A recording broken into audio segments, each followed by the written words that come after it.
பகவத்கீதையில முக்கியமான ஸ்லோகம், எம் எம் வாபி ஸ்மரன் பாவம் தியஜதி அந்தே கலேவரம் தந்தமே வைதி கௌந்தேய சதா தத்பாவ பாவிதா.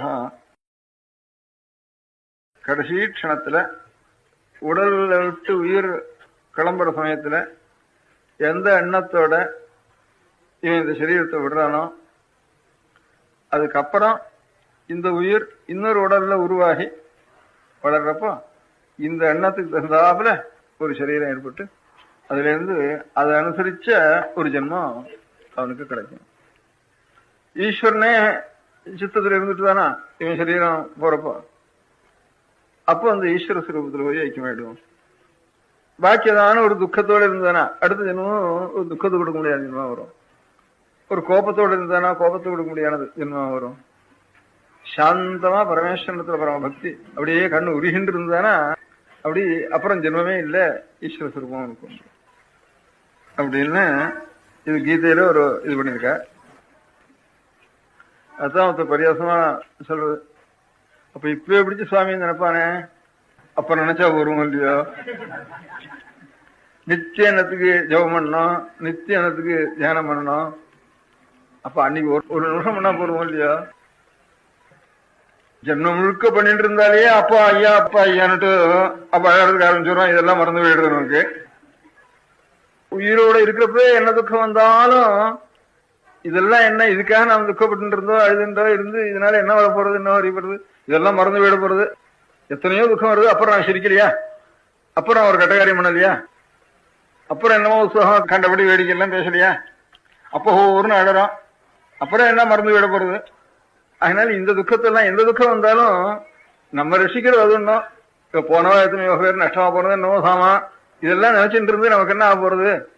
அதனால எந்த துக்கம் வந்தாலும், எந்த சரீரத்துக்கு துக்கம் வந்தாலும், வெளி துக்கம் வந்தாலும், குடும்பத்துல துக்கம் வந்தாலும், இதெல்லாம் என்ன இது ஒன்னா வந்துட்டு போறது. நாம் நினைச்சதுக்காக நாம் அழுது இருக்கிறதுக்காக இந்த துக்கம் விலக போறதான்னு என்ன. அதனால நாம் எந்த காலத்திலயும் நம்ம க்ஷேமத்தை அடைவிக்கிறதுக்கு ஒரு காரியம் ஒரு நல்லெண்ணம் வேணும். நல்ல எண்ணம்னா நல்லதுன்னா ஈஸ்வரன் தான் நல்லது, வேற ஒண்ணும் நல்லதுன்னு உலகத்துல கிடையாது. அதனால ஈஸ்வரனுடைய எண்ணம் வேணும். அந்த மாதிரி ஒரு ஈஸ்வரனுடைய எண்ணம் தான் எந்த துக்கம் வந்தாலும் அது மறவாம நமக்கு இருக்கணும். அதுக்காக சில பேர் எப்பவும் பகவான் நாமாவே சொல்லி சொல்லி சொல்லி சொல்லி பழக்கிடுறேன். அப்படியே பார்த்தாலும் எந்த வார்த்தை சொன்னாலும் ராம ராம ராம ராம ராமான்னு ஒரு மத்திய பேசுறப்ப கூட அநேகம் பேர் இப்பவும் இருக்க. இப்ப எம்பாலயத்தில் இன்னும் கொஞ்சம் அதிக பேர் இருந்தா, இப்ப ரொம்ப குறைஞ்சு வச்சு காலங்களுடைய ஒரு போக்கே மாறி இருக்கிறதுனால இப்பவும் இன்னும் என்னுடைய பெரியவாளுடைய ஒரு அஸ்திவாரம் இப்பவும் ராம ராம ராம ராமன்னு சொல்லிட்டு இன்னும் சில பேர் இருக்கா பார்த்துட்டு இருக்கோம். அது வாயால சொல்றது ஒரு காரியம் தான், சொல்லாம இன்னும் மனசுக்கே உள்ள வந்துட்டு தானே அது இன்னும் விசேஷம். அந்த மாதிரி வாயால சொல்லாம எப்பவும் ஹதயத்துல என்ன பாக்கி என்னத்தையோ நினைச்ச என்ன பிரயோஜனம். ஏதோ காரியம் வருதோ காரியம் செய்யணும். பாக்கி இல்லாத சமயத்துல என்னன்னோ வீண் நினைப்பெல்லாம் என்னத்துக்கு.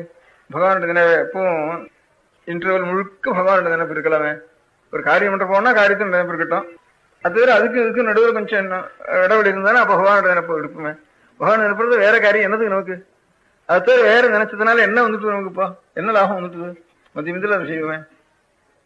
அப்படி இன்டர்வெல்ல மத்தியில் அபியாசம் பண்ணிக்கணும். இன்டர்வெல்ல பகவானுடைய இன்னைக்கு எத்தனை இருக்கணும் அப்படின்னு இந்த காரியம் வரும். ஒரு காரியம் செய்ய இன்னொரு காரியம் மத்தியில் வரப்போ அது ஒரு வம்பு பேசுவானே, இன்னொன்னு நினைப்பானே, என்னத்தையோ நினைச்சுட்டு உட்காந்துருப்பானே. ஏதோ பகவான் நாமத்தை அப்படி நினைச்சுட்டு இருப்போம். பகவான் நாமத்தை நினைப்போம், அல்லது சுரூபத்தையும் நினைப்போம் முடிஞ்சுதானா. இல்லைன்னா பேரையாவது நினைப்போம். நாம ரூபம் ரெண்டு ரூபத்தை நினைப்போம். இல்லவனா இல்ல ஒண்ணு ரூபத்தை நினைக்கிறது சட்டுன்னு மனசு சுவாசிக்கப்படலைன்னா வாக்காவது இருக்கு, அந்த நாமத்தையாவது சொல்லுவோம் அப்படின்ட்டு எப்பவும் இருக்கணும். அந்த மாதிரி பைத்தியம் பிடிச்ச காலத்துல கூட அப்படி இருக்கணும், சொப்பனத்துல கூட அப்படி இருக்கணும். நமக்கு சொப்பனம் வந்தா என்னென்ன சொப்பனம் வந்து, சொப்பனம் வரப்போ ஒரு காரியம் பண்றப்போ பகவான் நாம பண்றவா இல்லையா அப்படின்னு பரிசு பார்த்துக்கணும். இல்லையா யோகனா போச்சே ஜனமும் அடுத்த பொறுப்போ இன்னொரு ஞாபகம் வச்சுக்கோம். அப்ப சொப்பனத்துல அவ்வளவு வர முடியாது. இப்ப பண்ணா தானே சொப்பனத்துலையும் வரும் நமக்கு. இப்ப காலி சட்டை போட்டுட்டே இருந்தோமா சொப்பனத்துலையும் காலி சட்டை போட்டுக்கிற மாதிரி நமக்கு வருது. அந்த மாதிரி இதுல எப்ப நல்ல எந்த பழக்கம் இப்ப இருக்கோ முடிச்சுட்டு இருக்கிறப்போ அதேதான் நமக்கு சொப்பனத்துல வர போறது. அதனால இப்பவே எப்பவும் பகவான் சொல்லி சொல்லி சொல்லி சொல்லி பழக்கம் ஆயிட்டு தானே எப்பவும் சொப்பனம் கண்டு இருக்கப்போ நமக்கு என்ன வரும், அதே பகவான் நாம வரும். அப்ப வந்துதான்னு பாத்துக்கணும். நம்ம எம் எம் வாபி ஸ்மரன் பாவம் தியஜதி அந்தே கலேவரம் தந்தமே வைதி கௌந்தேய சதா தத்பாவபாவிதः